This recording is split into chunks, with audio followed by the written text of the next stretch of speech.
Welcome back to another episode of the Winnipeg Market Watch podcast. As always, I am Keenan Brown, and I am joined by my co-host Denzel Soliven. And we are going to be breaking down the market data from July and talking about what's gone on in August 2026 so far. So, Denzel, we've now had 3 weeks of conversation with our colleagues, our friends, our coworkers, our people. We've had a lot of time to think about and talk about the data.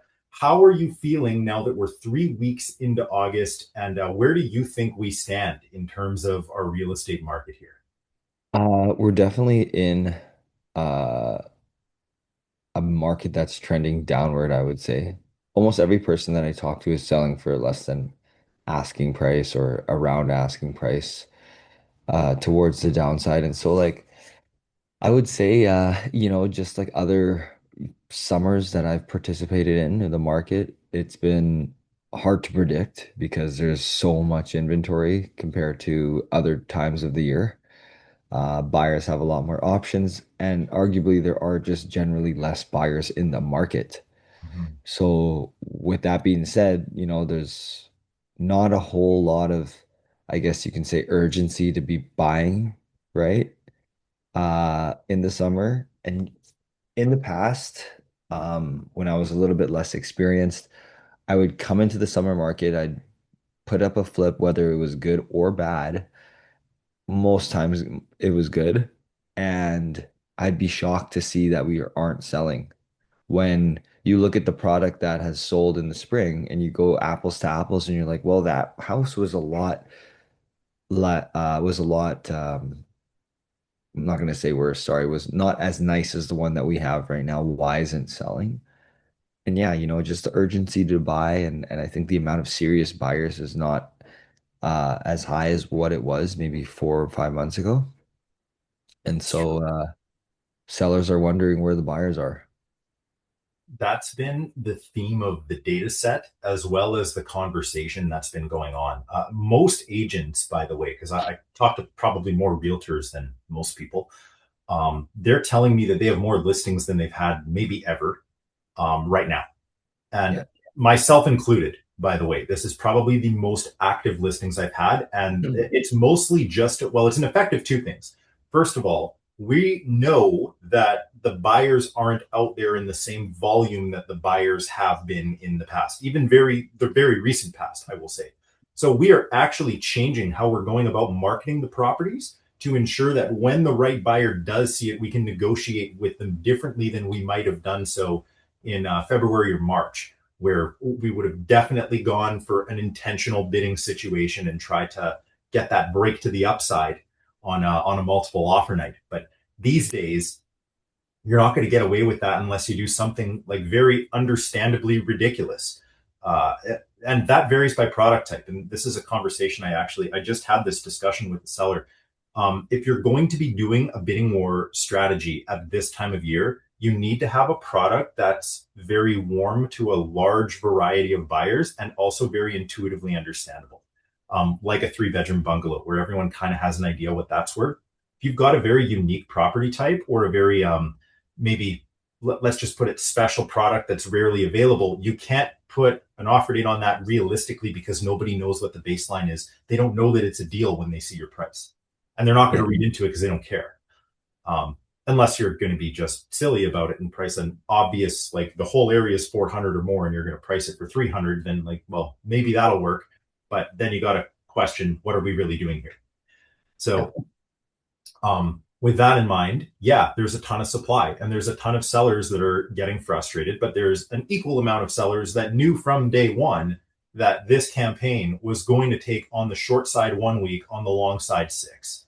And the good news is the current listings, which is defined as listings that have been on the market for 30 days or less, are still moving at a decent clip. Like we've got nearly 75% uptake of those, Yeah. which we actually just talked about that, you and I.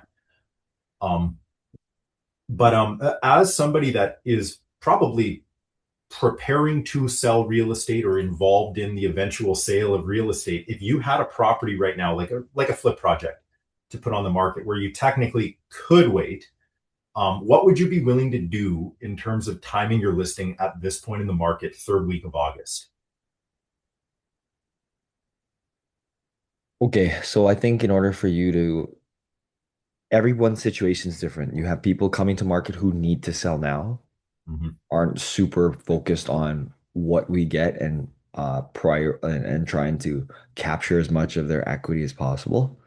Then you have the seller who's trying to maximize the amount of dollars they can get out there. For me, no matter what time of year it is, there's a few things that I'm looking at to ensure that we're positioning the property in the absolute best way possible to have a successful marketing campaign. And that's looking at what's available in the area, so if I'm going to be uploading a listing or putting something up on the market where there's maybe 10, 20 other listings, I'm Mhm. going and saying, okay, are these 10 to 20 listings priced in the same price range as what I'm bringing to the market?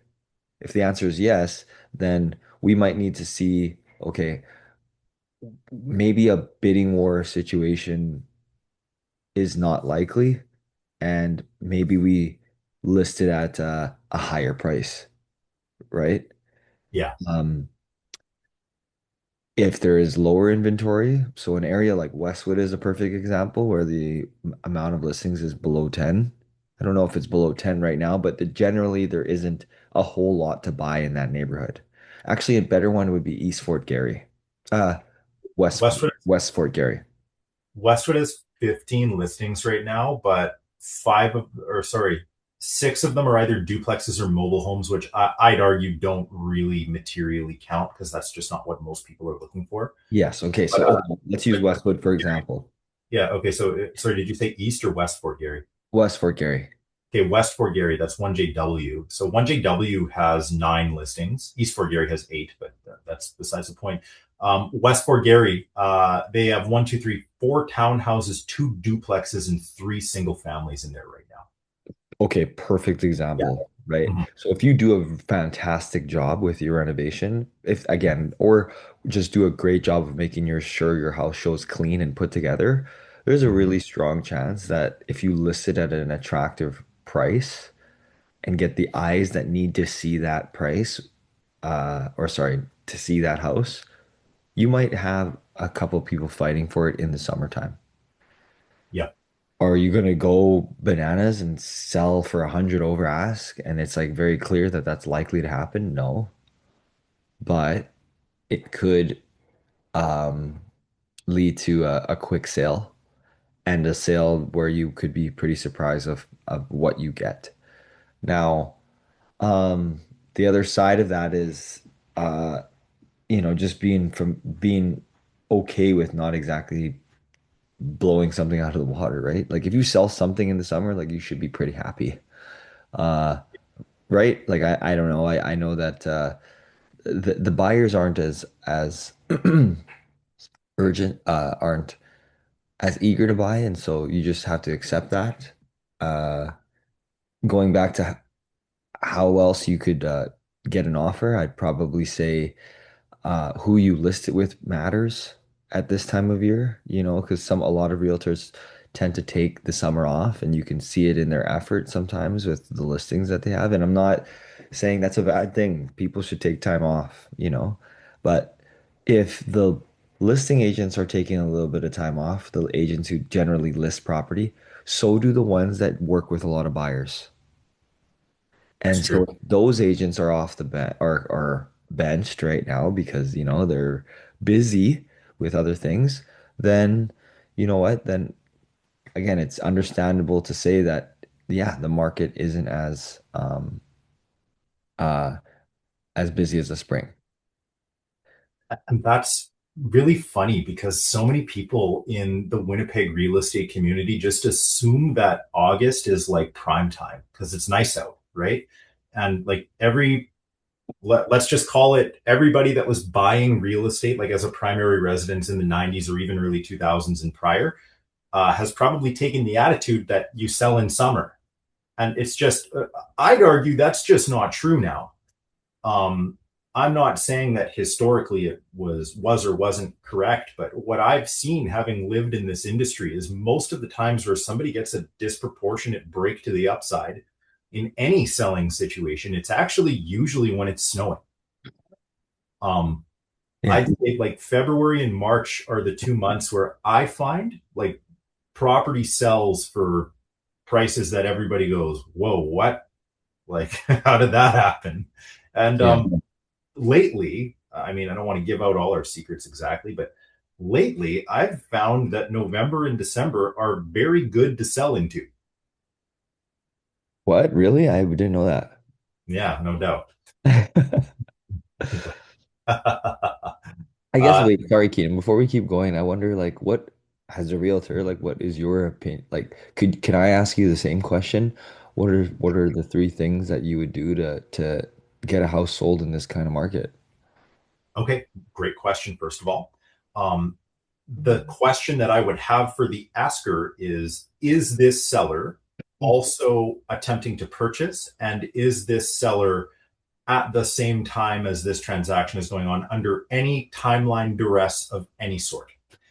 Um, the answer to both of those questions would dramatically change how I would approach the situation. But the fundamentals of it are this: if you're going to be buying and selling into the same market, and maybe this particular seller doesn't want to buy until they have a clear understanding of what they're going to get for their house, and that's okay. Um, you can only really pull three levers in this kind of market, and that's price, product, and presentation. So if you're not able to move a property, you're either not presenting it correctly, i.e., you're not speaking to the right kind of purchaser through the ad. Maybe you need to rework the photos. Maybe you need to rewrite the description. Maybe you need to post this in a certain Facebook group that might attract the kind of person that's likely to find interest in that listing. Maybe it's just a matter of hosting an open house and explaining the property to somebody that walks by because it's not intuitively obvious what it is. And that's actually a secret value of having a skilled realtor, is being able to go and host an open house and speak to the client of another realtor who isn't there to show it and tell them what's going on. That's the power of an open house, and that's where you actually get the selling done. Even if that singular event didn't close the deal, it provided the context for somebody to feel good about moving forward. Very Yeah. important. So we like to do those for that exact reason. um, Product: is there something actually wrong with the house? If we need to go through the property and there's some feedback comment that's getting brought up by the purchasers that are looking at it consistently, and there's just nothing we can do, we can either resolve the issue in its entirety, attempt to explain the issue in a way that's understandable and makes the buyer feel like they could competently go and proceed and solve it, or we simply have to price it in. It's one of the three. So if this seller is telling me like, hey, I'm under huge duress, I need this property sold in under 3 weeks, there's not much I can do. I've got like 10 people living in this 2,500 square foot house. There's no feasible way I can change anything about it. It's never going to photograph the way you want it to photograph. I just got to move it. Really, the only thing you can do is price at that point. There's not a whole heck of a lot else you can do. You can invite investors in and they'll buy it, but they might not love the value they get, but that's why investors are there. But if it's somebody that's living comfortably, cleanly, and they're not really under pressure and they're shopping casually, then they pretty much at that point need to make a decision about what's moving worth to them. If they need to take 10 less on their sale, but they buy for 20 better than they expected, and they still net out up 10, was that a bad move?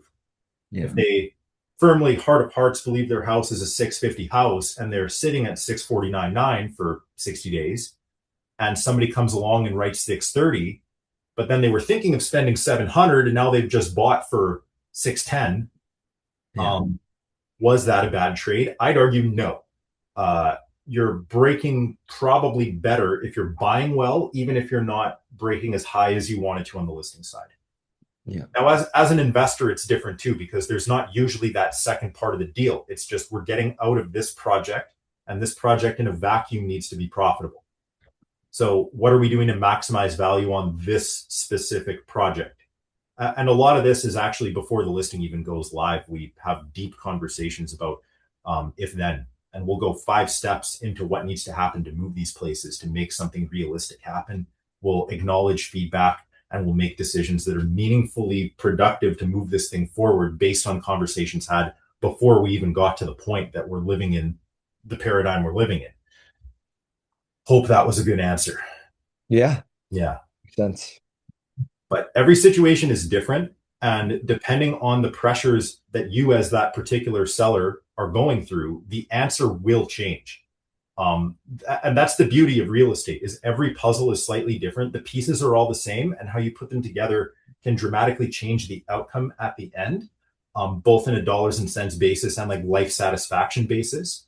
So you guys out there, if you think like, you know what, it is what it is, like we'll just like ride the wave and figure it out. Like just know that there's probably something material you're leaving behind, Yeah. or like the secret worst case scenario is you hire the wrong guy to do the job, and you intend to move and you intend to make this lifestyle change. The actual secret, like maybe not the worst, but bad case scenario is you actually just don't move. And now you have an expired listing or like a tainted MLS history because you did something stupid and it failed. Yep. So, be cognizant of that. Yeah. I think, you know what? You know what? I think if someone were to make the mistake, okay, so it's not uncommon for somebody to, and I'm talking to investors here, okay, Keenan, it's Yeah. not uncommon for people to have projects that run far longer than they would expect. Mm-hmm.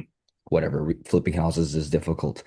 Um, should they find themselves listing at the wrong time, how would you be advising a client on strategy if they happen to hit the market and house wasn't selling right now? So back to the basics: price, product, presentation. What's happened so far? Where are we at? What's the feedback look like? Is there anything we can do to address the presentation or the product? Or else, if we're speeding it along, it's got to be price. Now, the caveat to that is sometimes the product that you're trying to sell just requires a specific buyer, of whom there are not numerous of. Yeah, And if that buyer is such a specific person that when that person comes by, they're going to see it and they're going to want it, you can wait for that person. Enticing with price may or may not coax them out of the woodwork, but there are certain listings, flip projects included, where from the get-go that the buyer who eventually moves into that house is going to stumble upon it, and they are not waiting and watching an auto email to come across their screen and go, that's the one. yeah, If we're talking about a bungalow in Crestview, that's an auto email buyer. If yeah, you're talking about a character home in a niche pocket of a small MLS area that not a lot of people even know about, that's probably a stumble upon buyer, and you need to market it correctly so that person can stumble upon it, feel like they discovered something, and make a move and feel good about it. right. Right. Yeah, So, maybe more specific to your question, you said, what would I do if it's not selling? I would talk through exactly this with the seller, and I would figure out where the seller stands, what the seller needs to have happen, and what external pressures that seller is facing, that ownership of the property is, maybe doing to them. Is this person telling me that they're under deep distress, that this project can't get a contract, or somebody's going to call them for cash and they can't close on something? We got to get it out. There's only so much you can do if the timeline's really short. If you've got time, time is money. You can play games and you can try to find the right person. But short of saying, okay, I'm going to cold call every single realtor in the city and beg them to show this property and say, write an offer, I'll negotiate with you. First of all, that's a very high effort way to not produce a lot. And then, and frankly, most realtors don't answer their phone these days. Uh, Light jabs here in the podcast. But beyond that, there isn't a whole lot you can do. It's price, product, presentation, very fundamental stuff. And the conversation just needs to be one-on-one with that direct seller about what have we heard, what are we doing, where are we going, and when. yeah. I guess, is there a world where, because there's a lot of people that I'm talking to, hey, like my flip's on the market or my house is on the market. It shows great. I just don't understand why it's not selling, right? Right. Would you go to that seller and say, hey, and ask for their timeline, right? And Yeah. just go and say, hey, just curious here. Would you be able to perhaps take this off the market and then try to remarket it in like the next 45 days? If the seller is warm to such a plan, we can do it. The caveat that I would give a seller who's saying that they would be willing to do that is you cannot abandon the property. Like if you're taking it off the market, that doesn't mean that your responsibility to it is now somehow abdicated. You need to keep cutting the grass and raking the leaves and making sure that nobody's like fooling around in the garage or the backyard. You have to clean the weeds up. You gotta make it look Yeah, gotta presentable. maintenance, gotta Yeah, maintenance the property. because like if you let it go derelict and then you try to put it back up, everybody's going to look at it and go, "Hey, that house has been sitting there. Someone took the sign down and it's derelict now for however long. What the heck is going on here?" And you're not really tainting your you're kind of tainting your property. So if Yeah, that seller can commit to maintaining it through whatever period of time they're considering not listing it for, I'd say that can be viable. But my second question would be, your carrying costs are going to be somewhere, like every property has carrying just on the basis of insurance and tax. Some people have mortgages, some people have private loans on these things. Are yeah, you going to run up so much interest that it wouldn't just be better to sell for less now and not eat the interest, the unknowns, and the stress that come along with it? And never mind the risk, considering most of these properties are vacant. Um, Depending on the area, that risk can actually be rather high, which you and I unfortunately both know a lot about. So, yes, my suggestion is going to be property specific, but I would say to those kind of people, if you have a campaign and you're approaching 60 days on the market, you do get that magical chance of retrying where you can now relaunch a listing. And I think this is not done frequently enough. I think agents sign longer contracts with people than they probably have to. At 60 days on market, you can withdraw a listing and change the expiration to basically take the property off the market and launch it again the next day. yeah, You can pivot strategy entirely during that time. So if you went for, let's just say, your aspirational price or what you considered a fair price and it didn't work out, maybe you started at a fair price and you reduced some percentage, maybe like reduced between 2 and 5% from asking, depending on the price category, that may or may not be significant. Um, After 60 days, if you're saying, all right, we tried 650, then we cut to 625, it didn't work, we're selling this house, we're doing 599 offer date. Sometimes you'll do 599 offer date and get 610.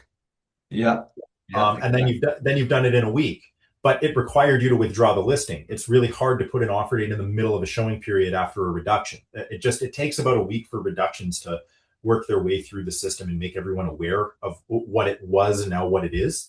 So that is material. But with the fresh listing, it seems to get out faster. Just realtor.ca has it high on the list. It's on the hot sheet that all the agents see on the front page of MLS, which realtors, if you're not using that and you're not scrolling the actives like it's Instagram, then like you got to get started with that because you're going to get out competed. Just by the way, pro tip. Um, you need to know what's on the market. There's very few cases where I have a buyer or a seller talk to me about a property and I haven't seen the listing, which I'm very proud of, by the way. But nonetheless, that opportunity to relaunch is something that I think isn't being taken advantage of. And like, let's put it this way: I'm going to do a live search of actives in Winnipeg, and I just want to see how many properties have 61 or more days on market for residential detached. 166. That's a lot of property. Now look, I understand that a lot of these are like several $1 million or super expensive property where that may or may not be, the right way to do it. But there's a ton of these that are definitely like home buyer kind of houses between 750 and let's just call it on the low side of like the true homeowner range, 299. My question is, why aren't these agents relisting? Like, why aren't we putting a fresh listing up and taking new pictures and launching? And my honest thought is because they don't want to pay the $60 of MLS fees. They don't want to pay their photographer to go back and take pictures and make a new video. And they don't feel like it's going to help, but I think it will. yeah. Well, Anyway, there is the stigma that a listing could have. I know that realtors have the ability to see like past like, like MLS history, yeah. right? And could perhaps educate a client on the history.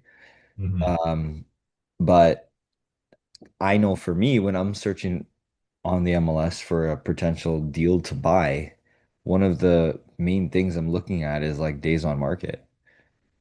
So like if there's a property that's even just 20 days on market, I look at that, I go, 20 days, that's kind of a long time for someone to It's be on market for. Not insanely long, but it's approaching that. Like, why isn't anyone buying this? And then you go and call the agent and then figure out what's going on. But uh yeah, I just do think that, you see a listing, it's like 5 days on, it just makes it look so much better, you know.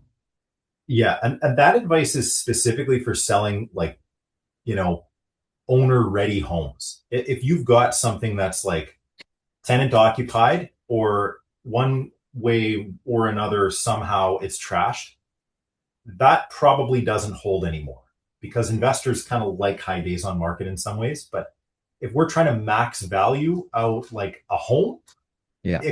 it probably shouldn't be more than 60 days on the market with some caveats. Like I understand the super high end, it really doesn't matter. Like that's not going to change anything because again, hyper specific buyer. There's not a lot of people walking around trying to buy $1 million homes in Winnipeg. There's actually very few.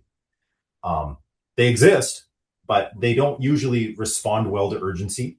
They're the kind of people who will make comments like, oh, well, I might go and see it, but I have like 5 obligations in the week upcoming. So if it's still available in 2 weeks, I'll have a look. And then I'll consider it for a week. And then I'll make an offer. Hmm. The Hmm. kind of people that can afford those kind of properties behave that way. They don't like being told to jump. If we're talking about somebody that's buying like a 500 house, it's probably a family. They're probably, working people. Maybe they have kids, maybe they have multiple kids, and they know that they need this thing, and they don't get the luxury of saying, ah, whatever, I'll get to it in 2 weeks. Like, no, dude, it's not going to happen. It's gone, you know? Yeah, So that makes keep sense. that in mind. But great question. That was a very actually instructive moment. You know what I mean? Yeah. So I'm just probably the most interesting thing here to me about this data set was how similar the numbers look to last year, but how different things feel. Um, Last year, we pretty much like looking side by side on supply and most metrics were pretty well the same, like maximum 5% deviation in any category, similar uptake, similar average price, similar number of sales, the whole 9 yards. But the biggest deviation is just like the psychology. The Yeah. percentage of homes that are selling for above asking is lower than we actually have had in a very, very long time, which again, I understand that that's not a means of people paying more than a house is worth or not. I just know that that's a marketing standpoint. That's a marketing tactic. What it means is people don't want to play that game though. And more agents are acknowledging it, more sellers are acknowledging it, and more buyers are refusing to play. Um, to me, that's actually fascinating. And when you go down as far as we did this month, which by the way, like this is kind of a crocodile tears sort of moment. We're down 2% in a month. It's a bad month. There's no doubt about it. But this isn't some end of times kind of nonsense. Like the benchmark Yes. prices, we didn't even say what it was. We're at 454 300. We're down from the yearly high of 469 900. We are still year to date up 3.5% from where we started, but we're now down several points. I think we're down about 3.5% from our high here, maybe closer to three. But losing a percent a month for 3 straight months on average is not exactly sexy. Most people don't really like that in the real estate world. Um, how are you feeling about that kind of information, Denzel? Like, I know to me that was the fascinating part of the data, but I'd like to hear what you think of it. Yeah, like obviously I've been through a few summers now in Winnipeg, like having property on the market. And we were just talking last night, Keenan, like there hasn't really been a market, a summer where we were like, man, that was great. Like that was such a great summer. Like, like we've never once have said that, I don't think. Uh, No, we obviously have some mutual friends and they could probably agree that some of the listings that they had during the summer also didn't go as planned. it's true. Should they have waited though? This and hindsight is always 2020. Maybe like this is why I asked the question about taking it off the market and then relaunching at a later point in the year.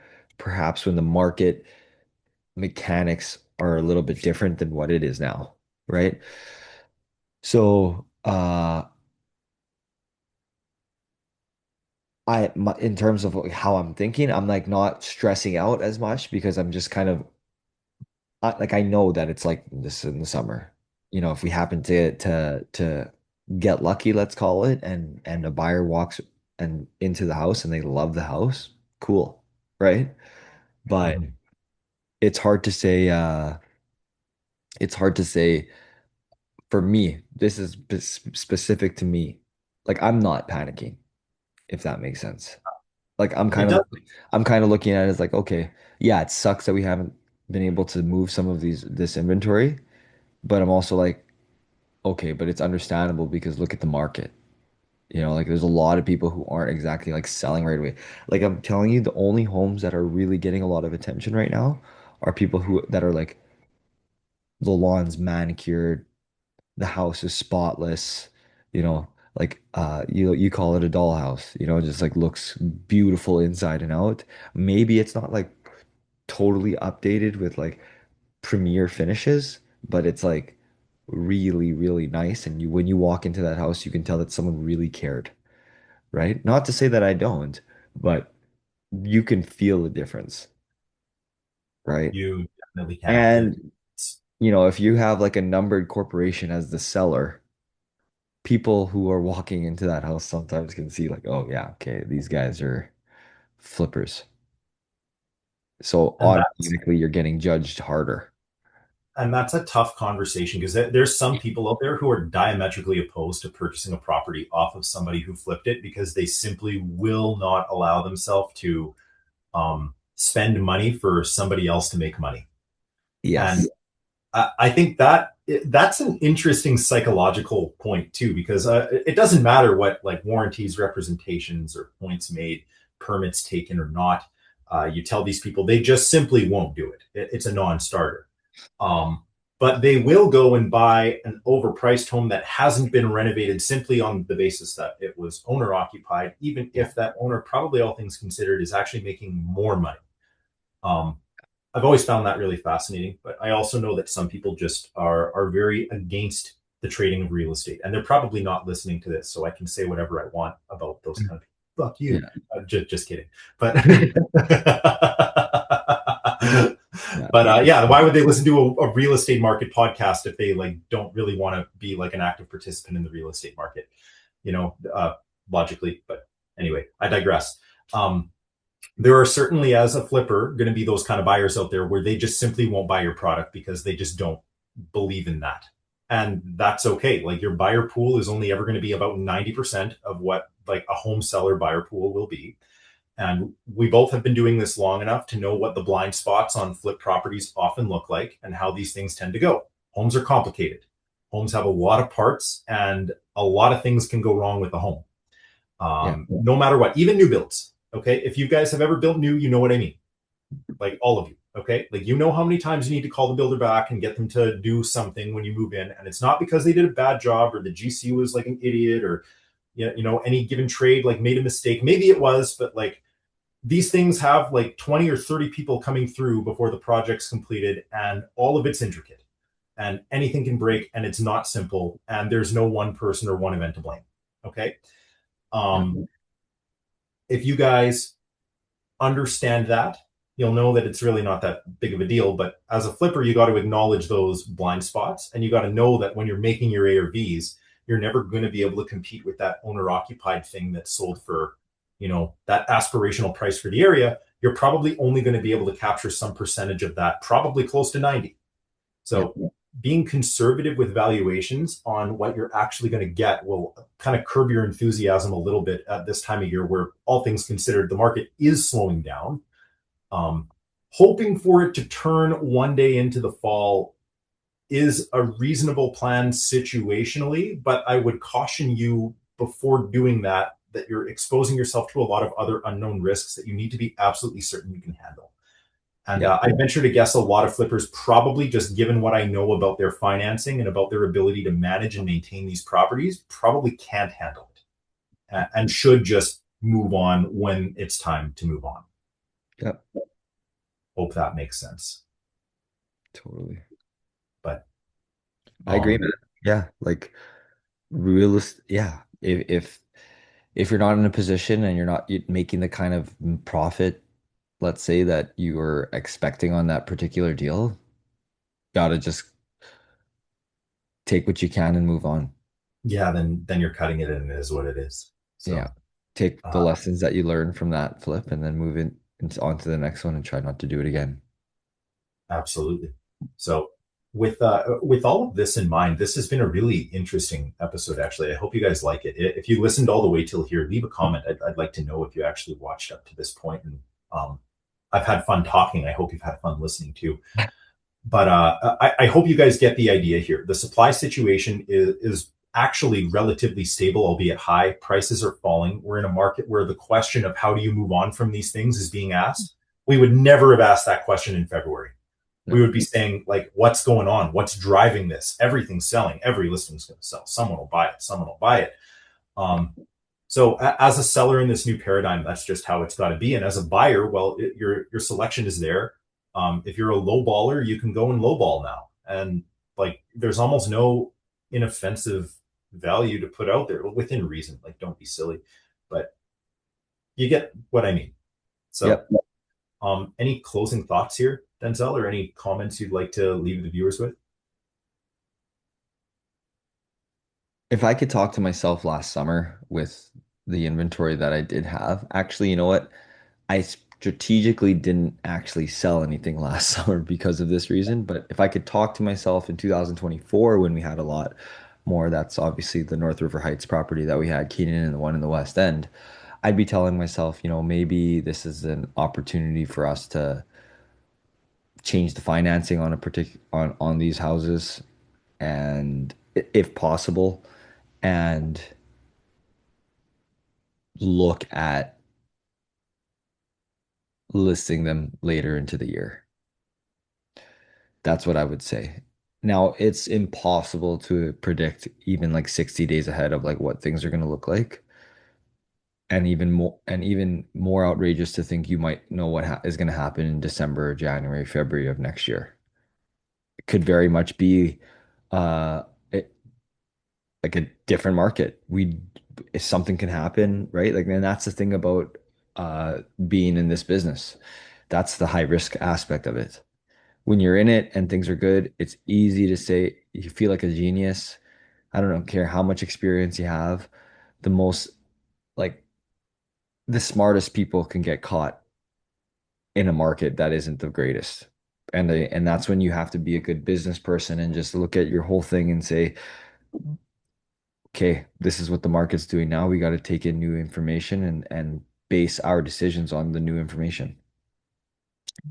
Um, yeah, so I would just say for those of you who have property on the market, have some conversations with your agents. And if you do have the ability to, if you do have, say, for example, private lending or some expensive money that's eating up your deal and the profits, maybe have a look at your financing position if there are other things that are possible to perhaps lessen that amount or completely remove it. I would say to do that. My own prediction is I feel like the market is probably going to be better in the next 2 months. That's how I'm feeling, 2 to 3 months. Uh, am I right? Guess we'll find out. Yeah, But indeed. what I do know now is the market's is the shits. Like it's not the greatest. Not to say that things aren't selling, but it is a tougher market. You have to be prepared. You almost like if you were someone who was buying in June or in May, you almost had to price this in. That I'd say is accurate. And look, take advantage if you're investing right now. If you're delaying flips or like you're having these conversations with your partners, just know that closing like in a reasonable amount of time from property purchase today likely yields a project that's done in February or March. Like if you're an investor and you're not buying right now, I have to ask what the hell you're doing. Like honestly, I do. Like This is the market sentiment you want to be participating in. Like for well, real. yeah, You it's want to like be in there writing offers, negotiating, like it's crazy to me that there would be people right now that aren't looking for a project. But the psychology is the same every year. It gets to November and December.